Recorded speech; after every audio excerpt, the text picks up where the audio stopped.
After his best friend is murdered, a police officer from Detroit goes to Beverly Hills to investigate. Listen as we chat about Eddie Murphy's Laugh, sequels on streamers, and saying I love you to your bro. Then we find out if Beverly Hills Cop stands the test of time.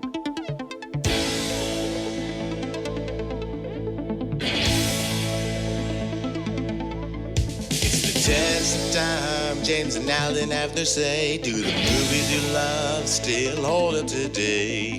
James says Gladiator with a glutton. Alan says as a father, blah blah. It's the test of time, James and Alan have their say. Do the movies you love still hold up today? Test of time, James and Alan have their say. Do the movies you love still hold up today?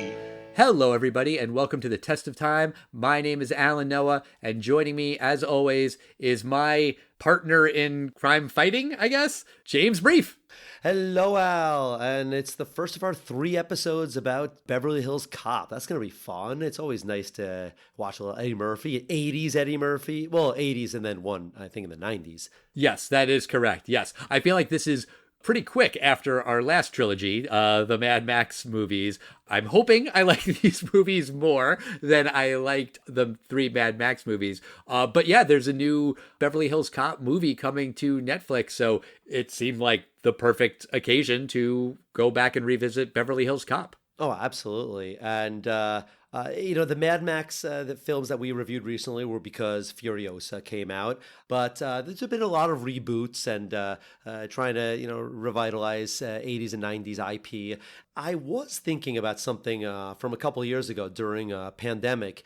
And that was the film Coming to America, the number 2, America, meaning the sequel, Coming to America 2. And right. I remember that when that film went streaming to Amazon, I remember kind of feeling bad for not just Eddie Murphy, but Arsenio Hall, because Eddie Murphy and certainly Arsenio Hall had not had a certified smash, number 1 film. And for Eddie Murphy, for years, it was hard to see. Every one of his films are just kind of getting worse and worse reviews. He would get a Dreamgirls here and there, and people would go, wow, he's still so fantastic. And then, Pluto Nash and Norbit. And I was kind of really looking forward to see everyone laughing at Eddie Murphy again and seeing the theaters. And I've said it many times that being in the theaters is, especially for comedies, is just such an event. And watching a comedy alone by yourself on your couch is not the same. So when I heard it was going to streaming, I was a little disappointed. But Amazon paid $125 million for the rights to that film. Wait, for Coming to America? Yeah, for Coming to America, the sequel. Yeah, that's according to Variety. And, Amazon really, really wanted to get into the streaming business, so they spent $1 billion on the Lord of the Rings their series. They bought a lot of films. They spent a lot of money on series, The Boys, Miss Maisel. They've had a lot of success, Invincible. But I also remember thinking, because of the reception of the Coming to America sequel, maybe Eddie Murphy did a good thing, and he was able to get $125 million, and not him entirely, but that means they didn't have to spend $1 on marketing. They don't have to spend any money on promotion. He doesn't have to go on a million talk shows, or maybe he did a couple, but I have no idea how Axel F is. But maybe it's a smart move to kind of take the money and run and not have to do this whole theater risk. It's interesting because when studios pay a lot of money to reboot a franchise or make a sequel to long dormant IP, every now and again you get a Top Gun Maverick, which makes $1 gajillion and, everyone's happy. Most of the time, though, that doesn't happen. And even with the Furiosa: A Mad Max Saga, that movie got good reviews, but the box office was meh. Earlier this year, there was Ghostbusters: Frozen Empire. These movies lose money when they are released in the theater, often because they have huge sky-high budgets and there's just not that big of an audience for it. The thing with putting them on streaming is that who the hell knows if these companies are making money on these movies? I have no idea. Based on what you're saying, I would have to think that Amazon lost money if they spent $125 million to make Coming to America, because how the hell could they have recouped that? And I have no idea what Netflix spent on this new Beverly Hills Cop, but the economics of it are much, much murkier. I mean, I don't know, you're the box office guy. Maybe you have more insight to it than I do, but like, how do you quantify if these movies are successful, profitable? It's got to be a much tougher equation, right? I would think. Nobody knows anything about Netflix internal numbers. We only know the stuff that they release to us. They spend all this money, $100 million for Martin Scorsese to make The Irishman, but they're not going to make money on it, so it all goes into the number of subscriptions. I mean, if you sign up for Netflix and then you go and watch Beverly Hills Cop Axel F as your first movie that you watch or something, in that first week, then you could maybe say, okay, this person subscribed for this reason. But I mean, how do you know that some random person was gonna cancel it and then they didn't cancel it because they watched Beverly Hills Cop and then maybe they cancel it after? Like, yeah. There's infinity variables involved, and it's just about content, of course, but like, I have a hard time wrapping my head around the math. No, I think you actually nailed it. I think that's exactly what it's going to be, Al. They're going to see bumps at certain points, and it's going to be for events. It's not going to be, they're not a random spike. I'll tell you, I might sign up for Netflix for another month when the final Cobra Kai season comes out. That's really the only thing I've really enjoyed on Netflix. And while I'm there for that month, yeah, sure, I'll catch up and I'll watch Axel F and I'll watch some of these other Netflix things I missed out on. And you know what? Maybe I'll forget and I'll do a second month and then they'll get me. But they're definitely going to see spikes when certain things come out. When Extraction 2 comes out, they'll see a spike. And people are talking about for Amazon Films, this Anne Hathaway film that gets a lot of buzz. Yeah, they're going to see a spike on this. Also, smaller things that we don't even appreciate. Computers figuring this stuff out, these small little habits. Why are people leaving as opposed to why are people joining? Is it the price increase, or is that they're not seeing new stuff every single week? They probably do experiments where they say, let's not release anything for 3 weeks instead, and let's see what happens. And then they figure out, oh, there's a perfect sweet spot every 17 days or something. Someone above our payroll has figured this out. Sure. And someone above our payroll figured out that they should pay all this money to Eddie Murphy and company to make Beverly Hills Cop 4, which they're calling Beverly Hills Cop Axel F. Right. But let's talk about Beverly Hills Cop. This movie is about Axel Foley, a street-smart Detroit cop who reunites with his friend Mikey, but Mikey is killed later that night. Before he dies, Mikey tells Foley about a job he had in Beverly Hills, so Foley heads west to investigate. When he confronts Victor Maitland, the man who Mikey was working for, Foley is arrested. At the police department, Foley meets Sergeant Taggart and Detective Rosewood. They're assigned to follow Foley, but the three soon develop a friendly rapport, and they help Foley in his investigation. It turns out that Foley's suspicions were correct. Maitland and his goons are responsible for Mikey's death, and they are also drug smugglers. There's a big shootout at Maitland's mansion, the good guys defeat the bad guys, and Foley agrees to head back home to Detroit. So I do not need to ask you if this was a hit at the box office, because obviously it was, because there's a Beverly Hills Cop 2 and 3. Oh, you're absolutely right, Al. This film was a blockbuster. This film came out on December 1st, 1984 in Los Angeles, December 5th, 1984 worldwide. It was a huge hit. It opened at number one with $15.2 million. I looked at the streak. It was number one. I counted it for 13 weeks in a row, and then then it went to number two, and then it went to number one again in its 15th week. So 14 weeks at number one, earning $234 million domestically, $316 million worldwide. In its 14th week out, when it lost and another film was number one, that was an early Peter Weir directed film, and it starred Harrison Ford. I have no idea. What's that? It's a film where Harrison Ford goes into Amish country to investigate a murder. Oh, that sounds vaguely familiar, but I don't know the name of it. It's called Witness. Yeah, I remember seeing it once when I was a kid. Like, my parents rented it, and I saw the very end of it, like the climax. And that was the only thing I remembered. I saw it once when I was in medical school. I liked it, and we'll review it at some point. Sure, absolutely. the producers of this film. You are not a huge fan of one of the producers, Jerry Bruckheimer, but this is not a Jerry Bruckheimer film. What is this film, Al? Oh, you mean Don Simpson? Right, this is the Don Simpson Jerry Bruckheimer film. So they made the biggest films of the 80s, and Don Simpson passed away from, I think, a drug overdose. He had made Beverly Hills Cop and The Rock and Crimson Tide and Top Gun and all these huge films. He even did Bad Boys, and they were just the biggest Hollywood producers ever. And Jerry Bruckheimer today continues to be the biggest producer in Hollywood. Do you know who directed this film? Martin Brest. Do you know anything about him? I mean, I know he directed War Games. He also directed Geely, the notorious flop. He did Midnight Run, which I loved. Right. Scent of a Woman, which we reviewed. Geely. He also did Meet Joe Black. I've never seen that film. So, he's had ups and downs. Yeah, and the movie begins in Detroit because that's where Axel is from. And right out of the gate, I love the soundtrack. Of course, I remember Axel F., the famous theme from this movie, which is iconic in its own right. But the movie doesn't start with that theme. It starts with The Heat Is On by Glenn Frey. I'm into it. Already, I am into this movie, into the soundtrack.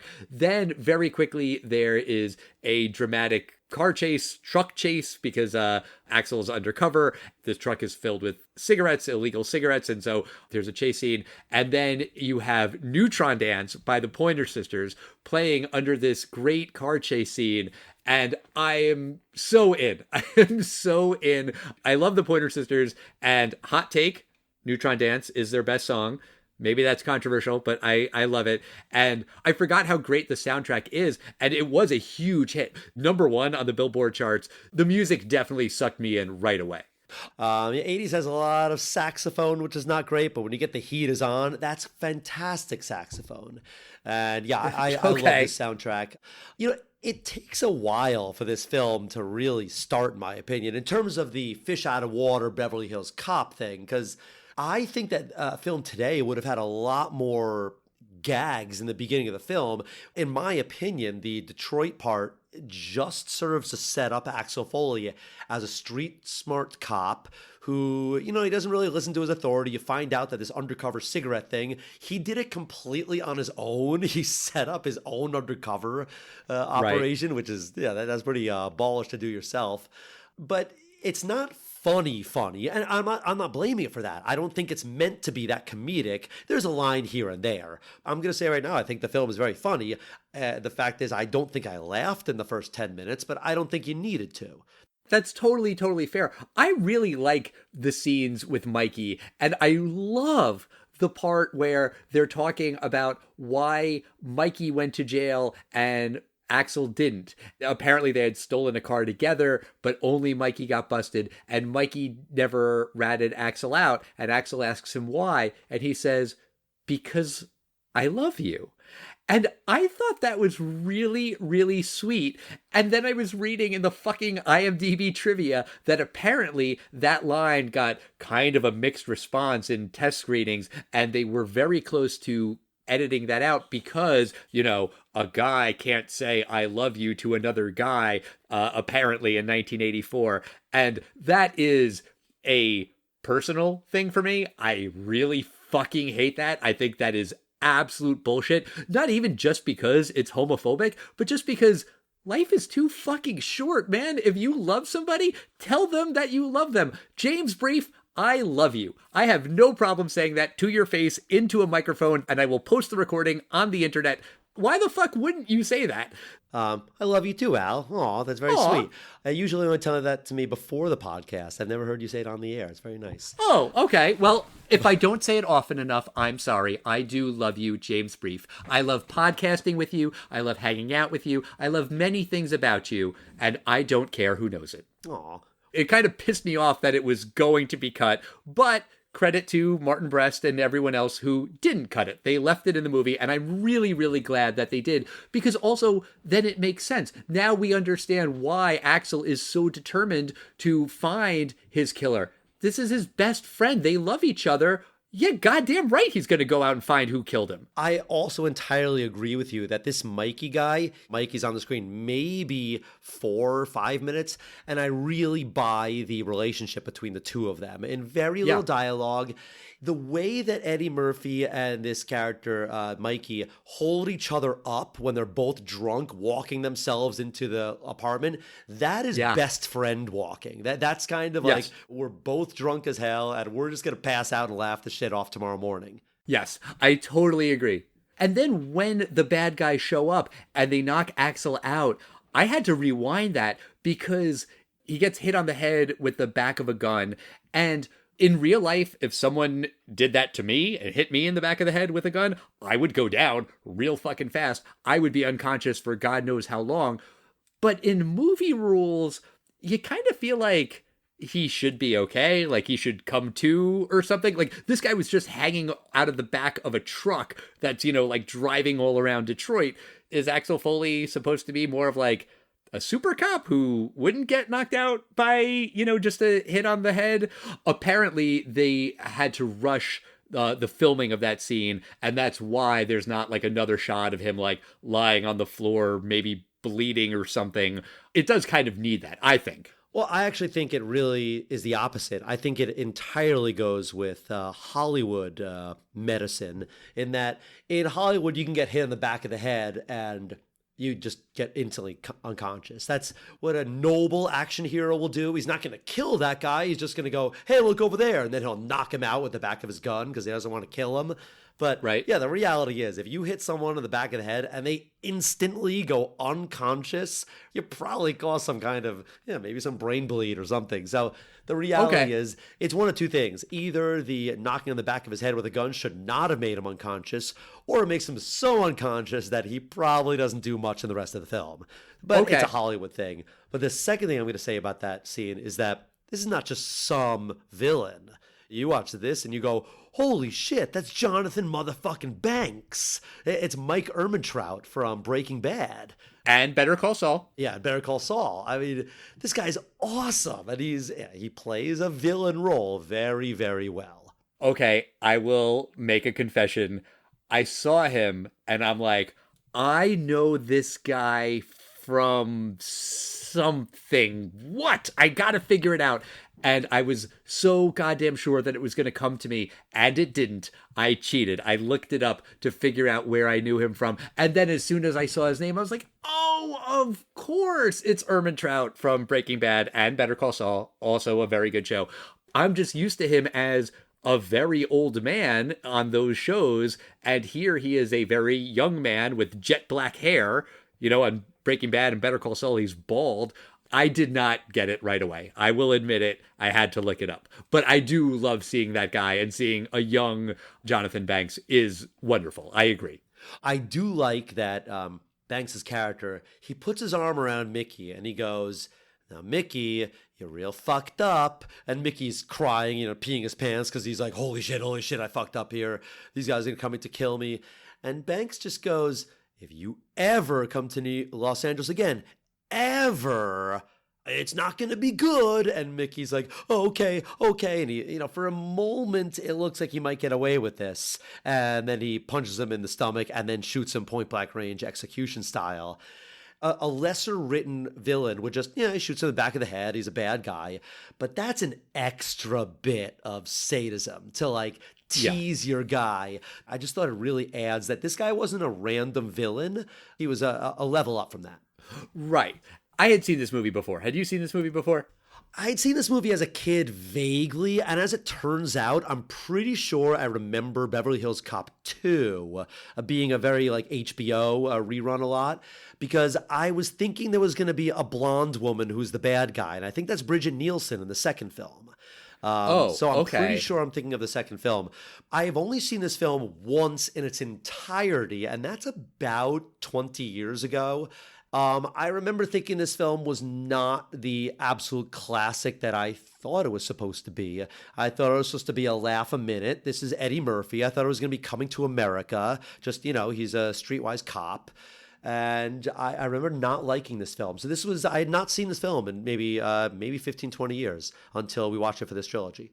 Okay. Yeah, I think I watched the trilogy maybe late 90s at some point. I was like, oh, I like Eddie Murphy. I should just watch these movies. And I don't remember a ton. I want to say there's an amusement park in one of the The sequels. third one. Yeah, that's the Oh, third okay. one. But there were certain things that I remembered, and I remember the banana in the tailpipe bit. I did not remember that it was Damon Wayans who gives him the banana. Like, holy shit, wasn't expecting to see that guy pop up in this movie. That was awesome. Oh yeah, Damon Wayans. When you see his character in this film, you completely understand where he got the inspiration for his character Men on Film, which was a pretty stereotypical gay man, the accent and inflections.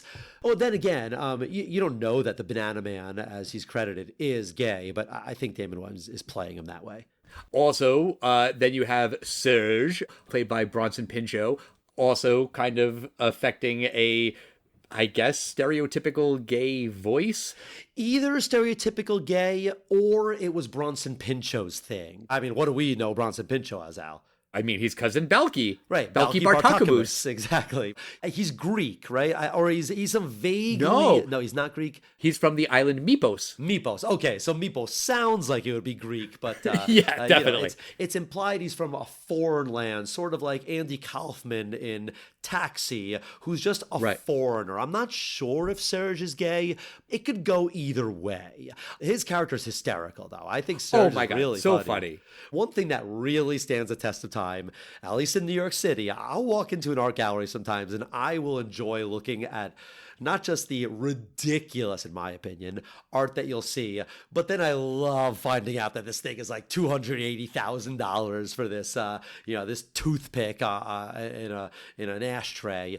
But the piece of art that they show, it's this like white table, but it has these three like mannequin heads that are spinning, and you find out it's $113,000 in 1984 dollars.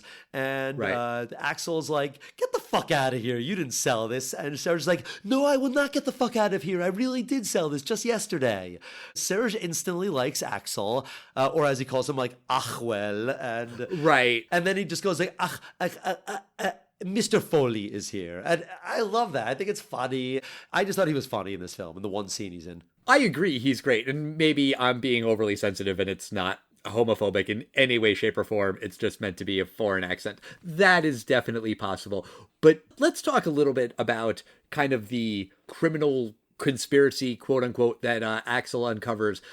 Mikey tells Axel that he got a job through their mutual friend Jenny, and then Jenny set him up with this guy Victor Maitland. And the second we get to Victor Maitland's office, you see Jonathan Banks sitting there. We, the audience, know that's the guy who killed Mikey. Even if Jonathan Banks wasn't in that scene, you would still know that Victor Maitland is the bad guy because he is just so evil looking, and he's got that disdain in his voice of, "Oh yes, I heard your friend died. How tragic. Can I help you with something? Please get out of my office." Like, he's very, very clearly the villain. That kind of bums me out a little bit, where it's not really a whodunit. It's not really much of a mystery. And I'm not saying that this movie is a mystery. It's not like the movie we talked about last week, Chinatown, where there's a mystery that needs to be uncovered. But, Axel Foley is a cop. He's trying to solve the murder. And for us, the audience, we are just way ahead of Axel. And I kind of don't love that. I think that's a little bit of a bummer. I don't like the fact that they're also drug smugglers. I feel like that's like an 80s thing. These guys could be bear bond smugglers. And then the drugs was so unexpected and not implied in any way. I don't know, bear bonds, it's just money that they're stealing, probably from other rich people or from some German bank, I guess, or the German government maybe. But I think once you have it that it's cocaine, then, now he's a huge bad guy. And I thought it was just unnecessary. This guy's a murderer. I like the fact that he's in the art world, so he's one of these, like, he's in high society, but he's a scumbag. I like those guys, but I thought the drugs were unnecessary. Except one thing. Eddie Murphy, not only is he a street smart cop, but you find out he's also a good detective because he figures out that the coffee grounds were to cover up the cocaine. And later, it's the Beverly Hills chief who's also like, coffee grounds, so they must be smuggling cocaine. And Axel's like, very good, captain or chief or whoever. You could have also just made it drugs, but then again, you wouldn't want Mikey to be involved in drugs because he's a good guy that we sympathize with. Maybe that's why they did it. So Mikey could be involved with kind of a scumbag. And also, even when Mikey took out the bearer bonds, Axel just grabs him and goes, I don't want to know anything about this, because he knows it's illegal, but it's kind of like, I guess it's not that bad illegal that we're not going to like Mikey anymore. So maybe that's why they did it. Yeah, maybe. I mean, I agree with you. The drug smuggling is tacked on, but it also kind of has to be, because who gives a shit about stolen German bail bonds? Like, oh no. The only person that does is Hans Gruber. Oh, fine. But like, also kind of to your point about him being like, this man in high society, but he's also a smuggler. Like, yeah, that could be interesting, but we don't really get a sense of Victor Maitland as a criminal mastermind. Is he a mob boss? Does he have people killed all the time? Is he going to put this cocaine on the streets and give it to kids or something? Like, he could be more cartoonishly evil, or it doesn't even have to be cartoonish. He could just be like more sinister. We could get more of a sense of why this guy is a bad motherfucker who needs to go down. And we don't. It's really more personal. This is Axel getting revenge for his friend, which is fine. It just does feel a little small. It can't really decide whether or not this is Victor Maitland is a huge cartel boss, or whether or not he's involved in some German bear bonds and he had to kill someone who stole from him. Right. But we should take a minute and talk about the kind of buddy cop aspect of this movie. Usually when I think of buddy cops, I think of two people, someone and their partner. In this movie, it's kind of a trifecta, because you have Judge Reinhold and his character Rosewood, and John Ashton, who plays Taggart. That's a different dynamic. It works. It works because, they don't really like each other, and Taggart is kind of the more grizzled, angry cop, right. And then he punches Foley, and then, the lieutenant has to come out and say, would you like to press charges because he assaulted you? And Rosewood is the younger guy, and he's more bright-eyed and bushy-tailed, but their chemistry is phenomenal. I mean, all three of them, but specifically Rosewood and Taggart, they are very deliberately acting like an old married couple, and it's great. I love it. I actually really like the addition of the third cop in here, because usually a film like this would be Eddie Murphy's street smart Axel Foley, and then John Ashton's Taggart, who is the by the books, like, guy with the mustache. And the fact that we have Rosewood here, he kind of is the halfway, because Taggart really does take a while to open up to Foley, whereas we get Rosewood, he's kind of quickly thinking he's charming.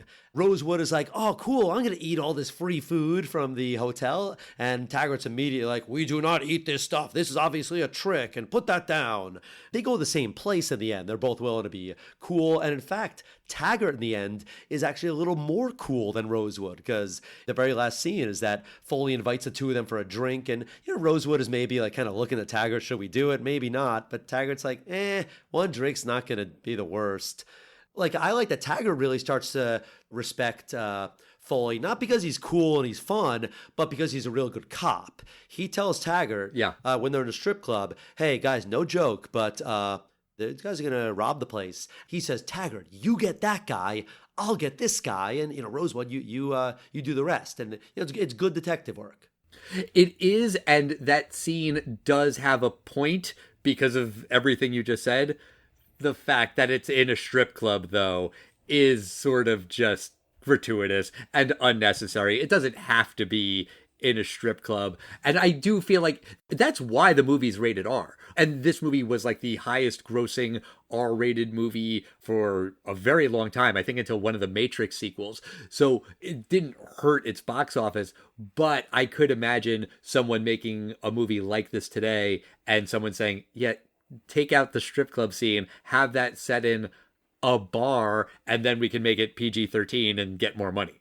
Yeah, or have it set in a strip club and just don't show any boobs. Sure. The scene is important for two reasons that it's in a strip club. One's that they can have the smash cut. Axel's like, don't worry, guys. I know this place is real dignified, and we'll go there. We'll have a drink. And then, smash cut to, boobies. And then the second reason it's there is because in the following scene, another reason why Taggart starts to really respect Axel is that when the chief tells him, hey, what the hell happened in this strip club? How the hell did you take down these two robbers? Axel makes up a total fake story that puts Rosewood and Taggart as the heroes. And then Taggart's like, no, that's not what happened. To show A, Taggart is not even going to lie about something, about why he went to a strip club. And B, he's not going to let someone else take the credit for it. So he's going to admit, no, the reason I went to a strip club is not only to have followed Foley.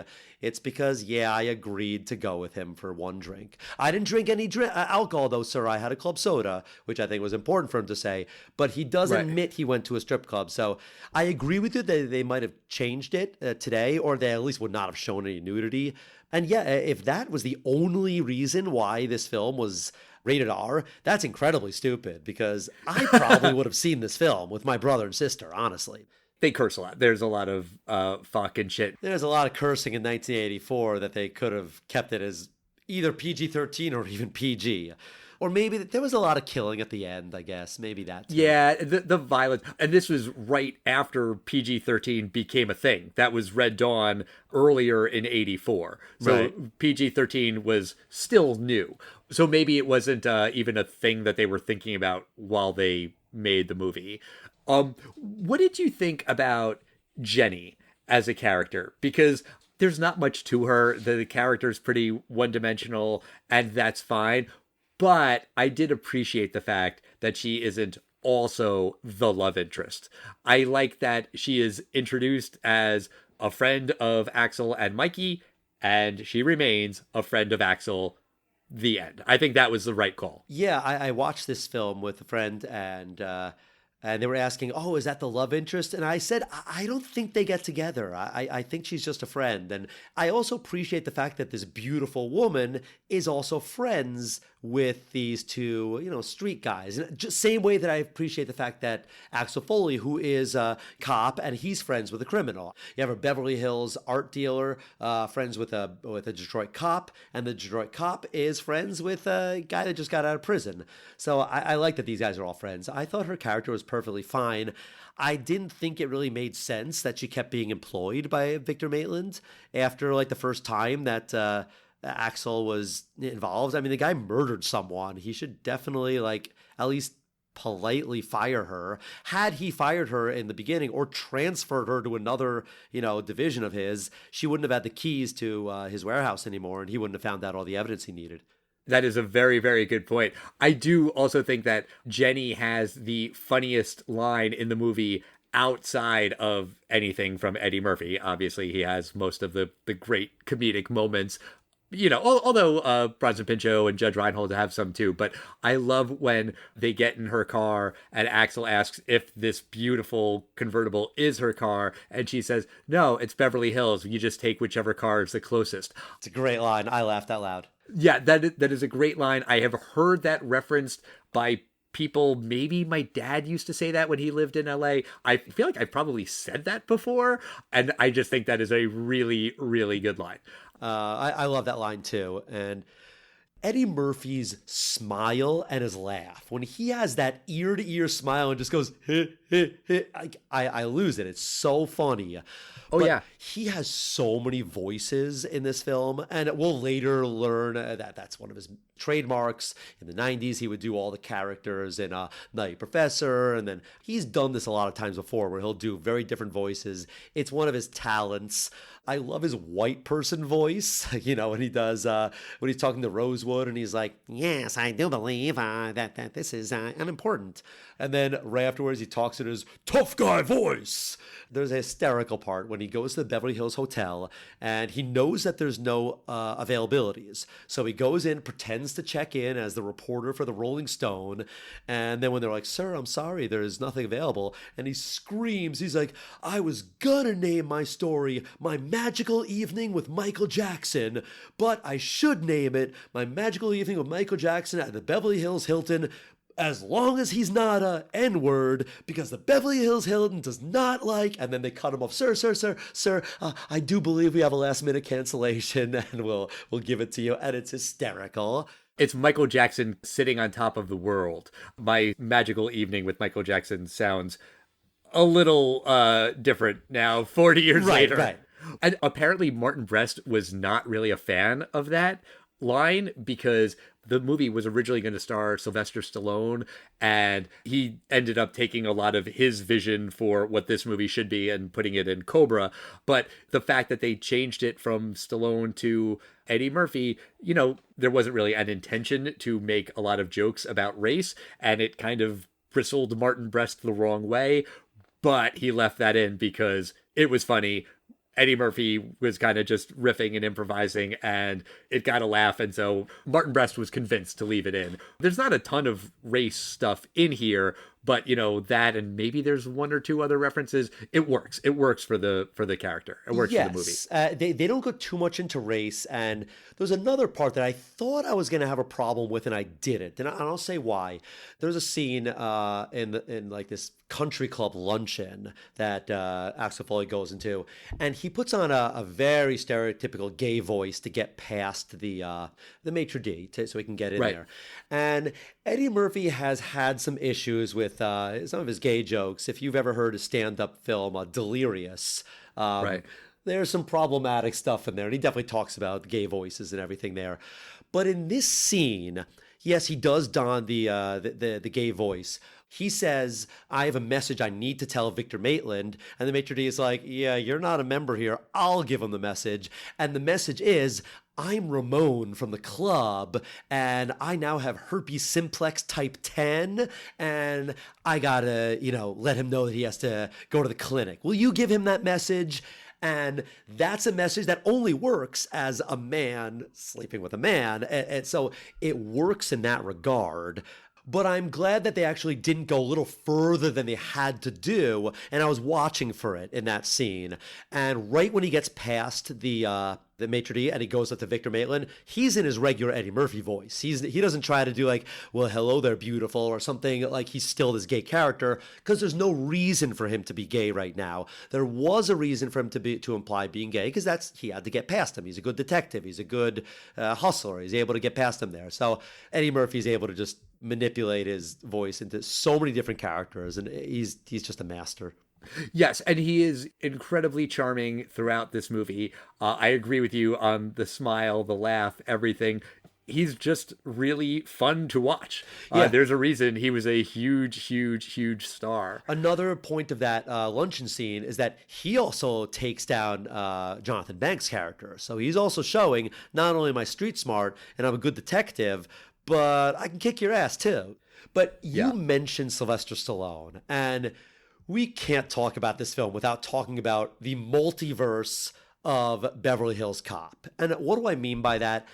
I mean that in an infinite number of universes, 1984 produces a lot of really interesting films. You must know, we've talked about this in our second episode ever. What role did Eddie Murphy famously turn down so that he could do Beverly Hills Cop? He was going to be in Ghostbusters. Right. Winston, if it was even going to be called Winston, was going to be equal to the other four characters because he was Eddie Murphy and he was going to be huge. And he famously turned it down to do Beverly Hills Cop.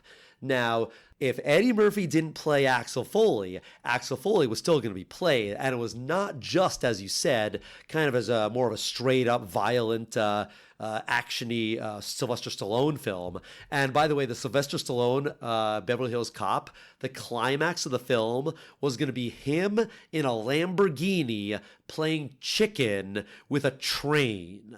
And the bad guy was going to be on the train or something. But this film was also going to be was also offered to James Caan, Mickey Rourke, who was already paid $400,000 to do the film. It was going to be Al Pacino, Richard Pryor. Did you see who was going to direct this film? Oh, Scorsese. Scorsese was going to direct this film. Holy shit. I mean, you have no idea which film he was going to direct. It was probably going to be my guess is going to be more the violent film, maybe starring Stallone. But wow, I just want to see these 8 films. I want to see Martin Scorsese with Eddie Murphy. I want to see Martin Scorsese with James Caan. I want to see all these different iterations of this film. I kind of don't buy that Martin Scorsese was ever really that close to directing this movie. Like, maybe there was a lunch meeting that he had or something. That is according to author Vincent Labruto I'll say it's kind of a credible source, but it's called Martin Scorsese, a biography. Authorized or unauthorized? It doesn't necessarily say. If it doesn't say, then it's unauthorized. Well, all right, fine. But let's talk about this version of the movie. Right. In this universe, do you think that Beverly Hills Cop stands the test of time? I was very surprisingly pleased with this film when I saw it this time. I think I approached it a little bit more open-minded. I was not expecting a laugh a minute because I had been wrongly fooled in that by myself 15 years earlier. So I definitely wasn't expecting a comedy, and I thought it's just a very well-made film. There's a couple parts I would have cut out. I think the entire truck chase in the beginning is really not needed, as well as the action shootout at the end is a lot more from the Sylvester Stallone script that you could tell was reminiscent of that, because Foley, Taggart, and Rosewood, they take down like an army of bad guys. And also, what the fuck is an army of bad guys doing at this place? Like, when we saw the other Jerry Bruckheimer film, Bad Boys 2, there's going to be an army of bad guys at this Miami compound of the drug dealer or the drug kingpin. But it was a little out of place. That's what I'm talking about. So I would have cut that stuff out. And, some action's good. And taking down Victor, I thought it was really cool how both the Chief and Axel take down Victor in the end. I thought that was a nice touch.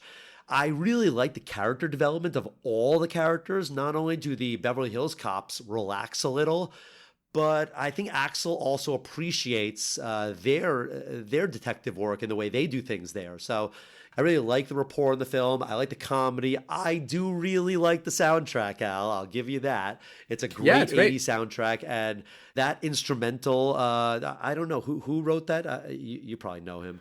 Oh, yes. His name is Harold Faltermeyer. Yeah, it's fantastic. And the film holds up. I really think it's a really funny film. If you're a 15-year-old boy and you're watching it expecting, laugh a minute, it's not that, but it's a very funny film. Unfortunately, 30 years later, it's a very funny film. 40, James. Oh, fuck you. I mean, sorry, but 1984 was 40 years ago. No, you're right. Oh, my God. No, it's depressing. This film does stand the test of time. I really like this film, and I stand by. I want to see those other films in the multiverse. But what about you, Al? Do you think 1984's Beverly Hills Cop Part 1 stands the test of time? I only say that because I'm implying there's going to be a second and third part to this podcast in the next 2 weeks. Not parts, separate episodes. But yeah, I agree with you. I really enjoyed this movie. I was invested in it. I said it before. My biggest complaint is that it's not really that much of a mystery, and the bad guy could be a lot more fleshed out. It's a small story, and that's fine. It works as a small story. It works with Axel Foley just finding out who killed his friend. He's not saving the world. That's not necessary. He wants to bring his friend's killer to justice. There's fish out of water elements. There's buddy cop elements. I also agree with you about some of the action stuff that does feel a little out of place. That shootout does feel out of place, I think, because that first scene in Detroit where Axel's hanging off of the back of the truck, that's a Hollywood-style car chase, sure, but it also feels a little grittier and more real, and you see just like random cars getting flattened. It's not total bullshit. It's not a one-man army or a three-man army, and none of the three of them get hurt at all. Well, Foley gets hit in the shoulder at the end. Yeah, I did notice that, like when Axel is found out in the warehouse by Jonathan Banks and the other bad guys, a lot of those punches that are thrown look really bad. They look like really staged punches. which of course they are, but you kind of want the choreography to be a little better. Whatever. These are small complaints. This is a really, really entertaining movie. I understand why it was a huge hit 40 years ago.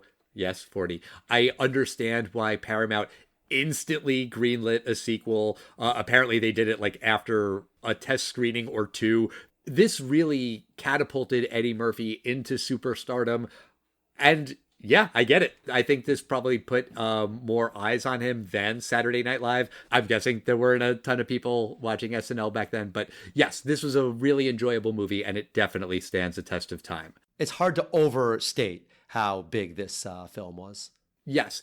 And I do just want to mention that we're going to wrap up the Beverly Hills Cop trilogy over the next 2 weeks. But a listener, Romello Malone, requested that we do The Nutty Professor and The Nutty Professor 2 on the podcast. So we will do those movies at some point down the road. What 2 movies, Al? The Nutty Professor and Nutty Professor 2? Colon. Oh, colon the clumps. Sorry. Well, I mean, you are a stickler for correct movie titles. I am. But that's going to do it for us this week. Next week, we're going to do Beverly Hills Cop 2. I think a lot of the key actors are back for that one. Judge Reinhold's got to be. Oh, yeah. Okay. Well, I'm looking forward to watching that movie. Haven't seen it in years. Until then, we want to hear from you guys. We are at Test of Time Pod on Facebook, X, Instagram, and Threads. Let us know what you think about Axel Foley and Beverly Hills Cop and Taggart and Rosewood and smuggling German bonds in coffee grounds. We love hearing from you, and we'll see you next time, everybody. Bye.